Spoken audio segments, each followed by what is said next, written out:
여러분 관광지 같은 데 가면 코끼리 서커스 하는 그런 게 있습니다.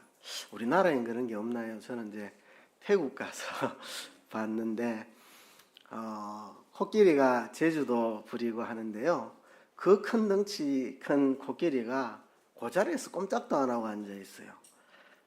그래서 어떻게 저 코끼리가 훈련을 받아서 저렇게 됐나 싶어서 알아봤더니 서글픈 사연이 있어요. 코끼리한테.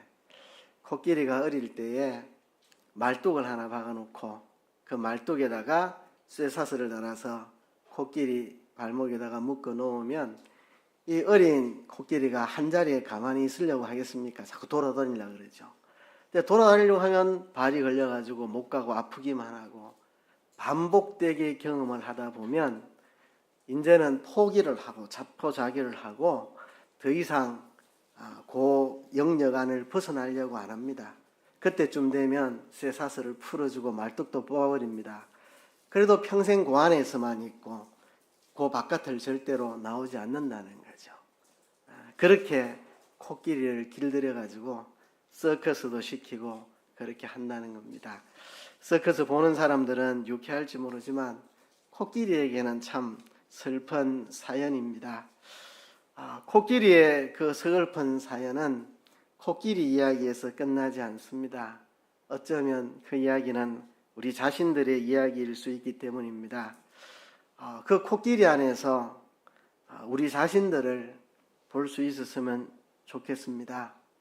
환경의 여건의 상황에 매여서 그 이상을 뛰어넘지 못하는 우리를 볼 때 내가 저 코끼리 신세가 되었나 하는 생각을 해봐야 됩니다. 환경이 나를 가로막고 제한하고 환경이 나를 가로막을 때 그 밖을 나가지 못하고 꼭 환경만큼만 살고 있지 않는가. 어떤 사람이 나를 가로막아서 어떤 사건이 나를 가로막아서 어떤 상황이 나를 가로막아서 하나님이 나를 도와주지 않아서 나는 더 이상 나가지 못한다 하는 자포자기 인생을 살고 있지 않습니까? 환경이 우리를 가로막지 못하는데도 어떤 사건이나 사람이 우리를 가로막지 못하는데도 우리 스스로 가로막혀서 평생 살아가고 있지는 않습니까?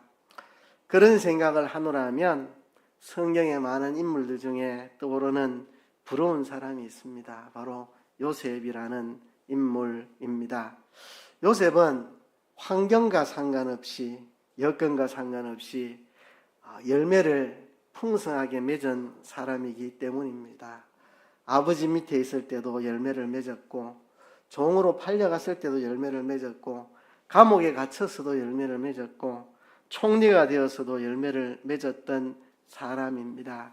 그래서 오늘 창세기 49장 22절에 야곱이 죽기 전에 유언을 남기는데 12아들들에 대한 축복의 내용인데 요셉에 대해서는 이렇게 야곱이 축복을 했습니다. 요셉은 무성한 가지 곧 샘 곁에 무성한 가지라 그 가지가 담을 넘었도다. 이렇게 야곱이 요셉을 축복합니다. 요셉은 무성한 가지였다. 샘 곁에 무성한 가지였다. 그 가지가 담을 넘었다. 요셉은 무성한 가지니까 얼마나 많은 열매를 맺었겠습니까? 샘 곁에 있는 무성한 가지니까 환경과 상관없이 조건과 상관없이 샘 곁에 있으면 항상 뿌리가 샘의 물을 빨아먹고 어떤 환경 상황에도 열매를 다 맺어내고요. 그 열매가 얼마나 풍성했는지 그 가지가 담을 넘었도다. 요셉의 열매를 수많은 사람들이 다 누리고 살았습니다. 야곱의 가족 70명 흉년에 죽지 않고 생존해서 하나님의 언약의 예대를 이어갔고 애굽 사람들 흉년에 죽지 않고 다 살아서 남게 되었고 애굽 주변에 있는 고대 근동 지역의 수많은 나라 사람들 야곱 한 사람 때문에 흉년에 죽지 않고 다 살아남는 그런 복을 받았죠. 요셉은 무성한 가지, 샘 곁에 심겨진 가지, 담을 넘은 가지라고 소개를 하고 있습니다. 나도 요셉처럼 풍성히 열매 맺는 사람이 됐으면 좋겠다. 제가 부러워서 하는 이야기입니다. 제가 그래 살지 못하는 것 같아서. 또 환경에 상관없이, 여건에 상관없이 열매 맺는 모습, 열매가 풍성하여 많은 사람에게 열매를 끼치는 요셉이 너무 부러워서 요셉처럼 살 수 없나 이런 생각에 오늘 설교를 하게 된 것입니다. 나는 왜 요셉처럼 살지 못하고 저 코끼리처럼, 어린 코끼리를 말뚝에다가 쇠사슬을 묶어서 발을 메어 놓으면 그 좁은 그 영역 바깥으로 나가려고 수없이 시도하다가 사슬에 매여 걸리고 그게 반복되면 그 어린 코끼리는 체념하고 포기하고 낙심하고 완전히 희망을 잃어버리고 나는 안 된다, 불가능하다, 그런 생각에 완전히 주저앉아서 쇠사슬을 풀어놔도 스스로 그 밖을 나가지 못하는 코끼리처럼 내가 그런 사람은 아닌가, 또 우리 교인들은 그런 교인들이 아닌가 하는 생각에 이 말씀을 읽었습니다. 여러분, 요셉이 환경을 탓하는 것을 본 적이 없습니다. 요셉이 여건을 원망하는 것을 본 적이 없습니다. 아버지 밑에 있을 때도 환경을 탓하거나 그런 거 안 합니다. 종으로 팔렸어도 여건을 원망하지 않습니다. 감옥에서도 인생을 한탄하지 않습니다. 총리가 되어서도 마찬가지입니다. 환경 때문에 나는 안 된다. 하나님이 나 같은 인간, 나 같은 것 버리셨다. 하나님 나 같은 것 생각지도 않는다. 하나님 나 같은 것 복도 안 주신다. 어떤 사건이 나를 가로막고 어떤 사람이 나를 가로막는다. 이런 좌절감에 빠져 우리가 열매 맺지 못하고 있다면 요셉을 통해서 그 쇠사슬을 이제는 끊어버리고, 눈에 보이지 않는 쇠사슬을 끊어버리고 이제는 열매 맺는 삶으로 달려가는 저와 여러분 되기를 간절히 소망합니다. 우리는 하나님의 형상대로 지음받은 사람들인데요, 하나님의 형상이 우리 안에서 관계를 통해서 나타나야 됩니다. 하나님과 나와의 관계, 나 자신과의 관계, 또 다른 사람과의 관계, 또 주변 환경과 여러 가지 사건들과의 관계, 이런 관계를 통해서 하나님의 형상이 내 안에서 관계를 통해 드러나야 됩니다. 구체적으로 말하자면 하나님을 온전히 사랑하는 사람, 하나님을 온전히 사랑하는 사람, 또 자기 자신을 올바로 사랑할 수 있는 사람, 다른 사람을 열정적으로 사랑하는 사람, 이런 사람이 우리가 돼야 되는데 바로 요셉이 그런 사람입니다. 하나님을 온전히 사랑하는 사람, 자기 자신을 올바르게 사랑하는 사람, 다른 사람을 열정적으로 사랑하는 사람, 바로 요셉입니다. 하나님을 온전히 사랑한다는 게 어떤 것이겠습니까? 하나님이 어떤 분인지 더 분명히 알고 하나님을 더 깊이 사랑하고 하나님을 더 깊이 따르고 하나님 앞에서 내 자신을 조율하고, 그죠? 하나님 앞에서 내 자신을 조율하고, 마치 바이올린 연주자가 연주에 앞서서 소리기구의 소리에 맞춰서 조율을 하고 연주하듯이 하나님 앞에 내 자신을 조율하는 것, 이런 게 하나님을 온전히 사랑하는 겁니다. 자기를 올바르게 사랑하는 것, 세상이 나를 정의하도록 내버려 두지 말고 하나님의 말씀이 나를 정의하도록 하는 겁니다. 세상이 나를 정의하도록 허용하지 마세요. 세상이 너 못생겼다, 너 가난하다, 너 공부도 못하지, 너 재주도 지지리도 없다, 너 실력도 없네, 돈도 없네, 너 무식하네, 이렇게 세상이 나를 정의하도록 세상에게 나 자신을 맡기지 말고 하나님의 말씀이 나를 정의하도록, 너는 하나님의 자녀다, 너는 천국 시민이다, 너는 하나님의 백성이다, 너는 하나님의 사랑의 대상자다, 너는 왕같은 제사장이요 거룩한 나라요 하나님의 소유된 백성이다. 하나님의 말씀이 나를 정의하도록, 하나님의 시각으로 나를 보도록. 요셉이 그랬던 것처럼 내가 이렇게 시련을 당하는데 하나님이 무슨 뜻이 있어서 이렇게 시련 당하게 하시겠지. 내가 당하는 어려움, 고난, 역경, 실패, 이거를 하나님의 시각으로 보는 겁니다. 하나님이 크게 쓰시려고 시련을 주시겠지. 하나님이 뜻이 있어서 이렇게 하시겠지.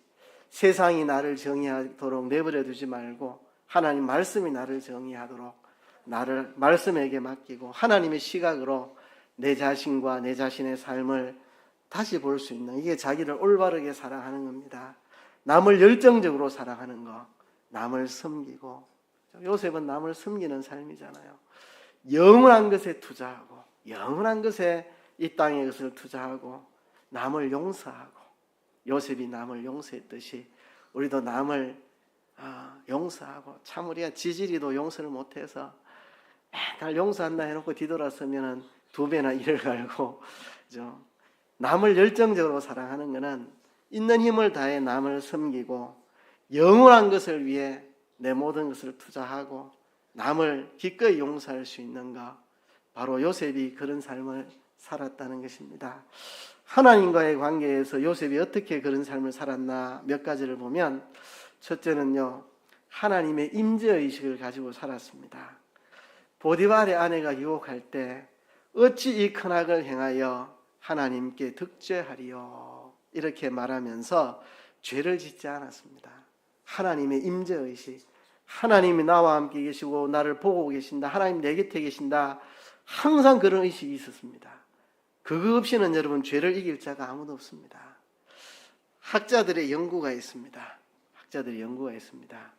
세상 모든 남자들 이성의 유혹이 올 때, 정말 예쁘고 날씬하고 정말 아름다운 여인에게 유혹이 올 때, 내가 범죄를 행했을 때 완전 범죄가 되고 아무에게도 들키지 않을 수 있는 100% 보장이 있다고 할 때 그 유혹을 이길 수 있는 남성들이 있느냐? 많은 학자들이 없을 것이다, 이런 이야기를 합니다. 그만큼 강한 유혹. 요셉은 정말 낯선 땅 애굽에, 그 가서 누가 볼 사람이 누가 있습니까? 생전 듣도 보도 못한 낯선 나라에 포로로, 노예로 팔려갔는데, 그곳에서 어찌 이 큰 악을 행하여 하나님께 내가 득죄하리요. 하나님의 임재 앞에 살았습니다. 우리가 쉽게 죄짓고 쉽게 유혹받고 쉽게 낙마하고 쉽게 분노하고 쉽게 혈기 부리고 쉽게 포기하는 모든 이면에는 하나님의 임재의식을 잃어버려서 그렇습니다. 하나님이 지금 이곳에 계신다. 하나님이 나를 보고 계신다. 하나님 항상 나와 함께 계신다. 그거를 잃어버리는 순간 우리는 죄에 무너지고 유혹 앞에 무너지고 쉽게 분노하고 낙심합니다. 하나님의 임재의식 속에 요셉이 살았습니다. 또 하나님과 동행하였습니다. 그렇죠? 여러분, 동행하려면 뜻이 맞아야 됩니다. 누구랑 여행 같이 가려면 뜻이 안 맞으면 여행도 못 갑니다. 그렇죠? 뜻이 맞고 의지가 같아야 됩니다. 하나님의 뜻에 내 뜻을 굴복시키고 하나님의 의지에 내 의지를 굴복시켜야 됩니다. 하나님의 뜻이 무엇인지, 하나님의 의지가 무엇인지 늘 물어보고 그 앞에 내 자신의 생각을 내려놓고 굴복을 시켜야 하나님과 동행할 수 있습니다. 요셉은 늘 하나님을 생각하고 늘 하나님의 임재를 느끼고 그 가운데서 하나님과 동행하였기 때문에 환경과 여건과 상황에 상관없는 아름다운 열매를 맺었습니다. 요셉은 하나님의 선하신 섭리 과정을 믿었습니다. 아버지의 심부름으로 세겜에 갔다가 형들 못 만나서 도단으로 간 거, 이게 다 하나님의 섭리구나. 세겜에 가서 형들 없으면 거기서 치워버리면 노예로 안 팔려갔는데 도단까지 찾아가가지고 노예로 팔려갔죠.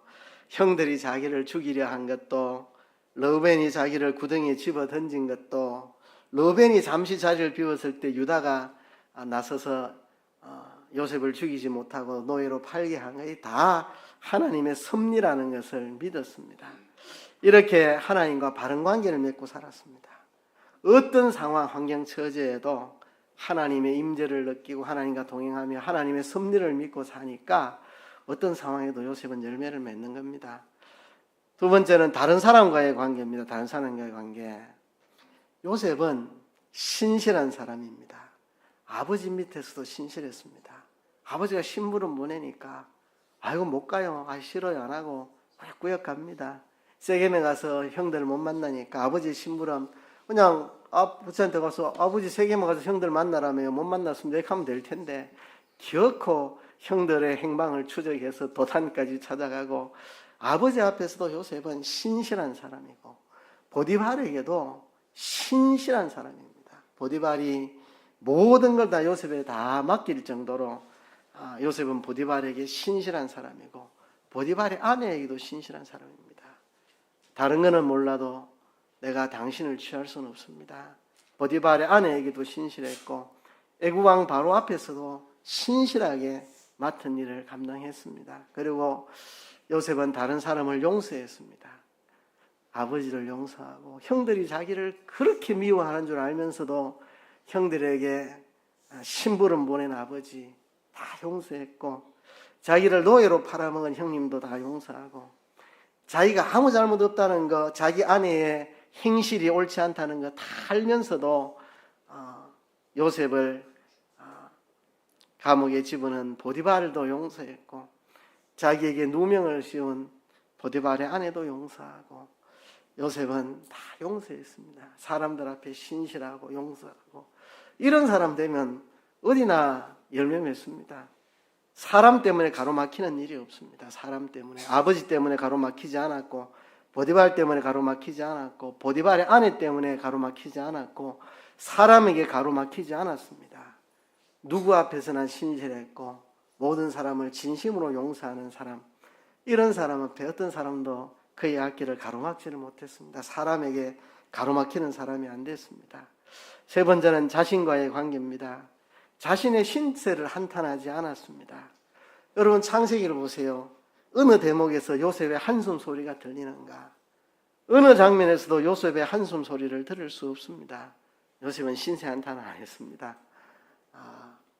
노예로 팔려가도 신세 한탄 안 했고, 정말 보디발의 안에 누명을 써도 감옥에 갇혀도 어디서도 신세 한탄 안 했습니다. 하나님의 시각으로 자기를 보았습니다. 자신의 형편과 처지가 자기의 발목을 잡는 것 같이 보이는 현실이 와도, 하나님이 나를 버리시는 것 같은 현실이 와도, 어떤 사람이 나를 망치는 것 같아 보이는 현실이 와도, 저 사람 때문에 내 인생 망친다 그런 상황이 와도, 어떤 사건이 자기를 가로막는 것 같은 사건이 와도 그런 것에 발목 잡히지 않고 포기하지 않고 쓰러지지 않았습니다. 하나님의 시각으로 자기를 봤으니까. 하나님이 계획이 있어서 이렇게 하신다. 하나님의 뜻이 있어서 내가 형들 미움받았고 포로로 끌려갔고 누명 썼고 감옥 갔고 다 하나님의 뜻이 있어서 그런 것이다. 하나님의 계획이 있다. 하나님의 시각으로 자기를 보는 거죠. 그러니 어떤 상황과 현실에도 요셉은 가로막히지 않고 열매를 맺었습니다. 사건과도 바른 관계를 맺었습니다. 모든 일처리를 요셉은 하나님 뜻대로 했습니다. 보디발의 아내가 유혹해도 하나님의 뜻이 뭐냐? 여기에서 범죄치 않는 것이다. 그렇게 요셉은 하나님 뜻대로 일처리했고, 형들이 찾아왔을 때 하나님의 뜻을 찾았을 겁니다. 요셉이 행한 행동을 보면 그렇습니다. 형들에게 처음에 모른 척하고 엄하게 대하고, 형들이 나를 팔아먹던 그때의 그 모습대로 아직도 변화된 안 됐는지 확인해 보기 위해서 이런저런 일들을 형들에게 행하고, 그 속에서 형들이 자기들의 죄를 깨닫고, 예전에 우리가 요셉을 팔아먹을 때 요셉이 그렇게 애걸복걸 살려달라고 외칠 때 냉정하게 팔아먹은 죄를 여기서 당하는구나, 형들이 회개하도록 유도하고, 그런 거 보면 요셉이 형들을 대하는 거 보면 정말 하나님의 뜻을 찾고 있구나. 원수 갚으려면 당장에 갚을 수 있습니다. 당장에 목을 쳐라 할 수 있는 애굽의 총리의 자리에 앉은 사람인데, 그죠? 당장에 다 감옥에 쳐넣어라 이러면 끝나는 건데, 요셉은 복수하지 않고 다만 형들의 잘못을 일깨워주고 형들을 돌이키는 일을 합니다. 하나님 뜻대로 처리하는 거죠. 그죠? 총리가 되어서 흉년에 사람들이 살아갈 수 있도록 풍년이 왔을 때 곡식을 저축하고 다 하나님의 뜻대로 사건 처리를 하는 요셉의 모습을 봅니다.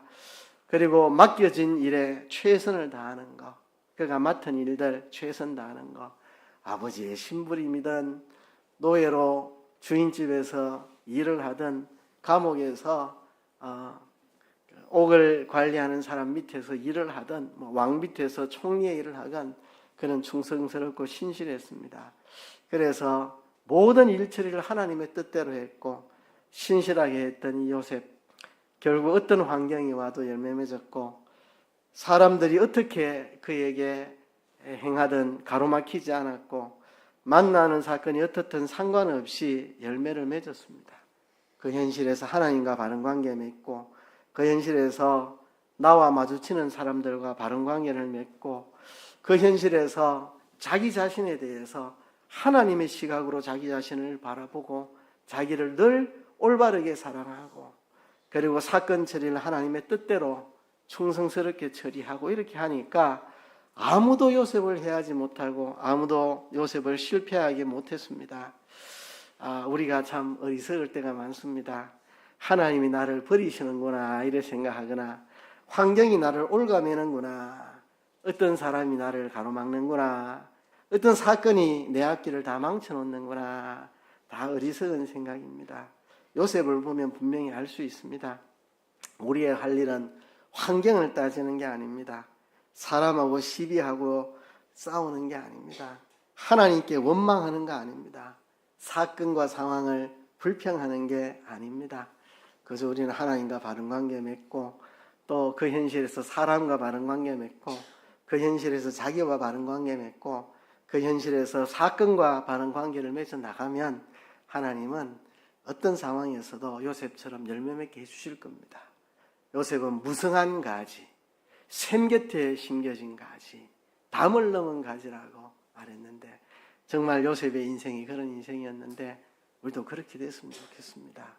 언제까지 하나님 원망하고 누구 때문에 내 인생이 이렇게 됐다고 누구 사람 원망하고 어떤 사건 때문에 내가 이 모양이 됐다고 그래 이야기하고 언제까지 우리가 그렇게 살겠습니까? 그런 말은 안 해도 이미 코끼리처럼 어릴 때 너무 좌절을 당해가지고 쇠사슬에 묶여가지고 쇠사슬 풀어놔도 밖을 나가지 않는 딱 그 자리에서만 맴도는 코끼리처럼 우리가 그런 인생 살고 있지 않는가. 사람의 한계, 상황의 한계, 사건의 한계, 그 안에서 우리가 열매 맺지 못하고 맴도는 우리가 아닌가 우리가 생각해보고 우리 하나님 앞에 한번 기도합시다. 하나님, 내 발목을 묶고 있는 보이지 않는 쇠사슬, 아무도 묶어두지 않았으나 내 스스로 묶여있는 상황, 처지, 환경, 사건, 사람에 스스로 묶여 좌절해 있는 내 자신, 보이지 않는 사슬을 끊어버리게 해주세요. 요셉처럼 어떤 상황에서도 열매 맺을 수 있게 해주세요. 어떤 현실에서도 하나님과 바로 관계 맺고 사람과 바른 관계 맺고 자기와 바른 관계 맺고 사건하고 바른 관계 맺어서 항상 열매 맺는 우리가 되게 해주세요. 하나님 앞에 기도하며 나아가겠습니다. 다 같이 말씀을 생각하시면서 한번 통성으로 기도하겠습니다.